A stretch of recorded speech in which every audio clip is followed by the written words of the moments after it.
In this example video, we're going to be creating a more psychedelic, colourful and vibrant effect over our scene. So again, into our post-processing object, you'll see we have 5 effects. The first is chromatic aberration.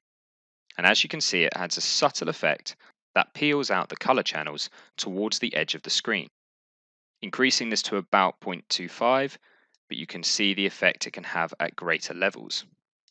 The second effect is a lens distortion.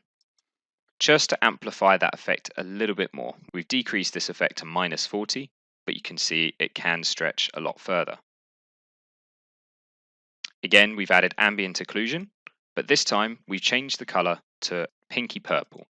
This adds a bit more of a different effect than previous examples, and you can change the color to alter the appearance to what you wish. Our color grading this time, we've decreased the tint, increased the exposure, and then we've changed the hue shift, saturation and contrast to add this more vibrant effect.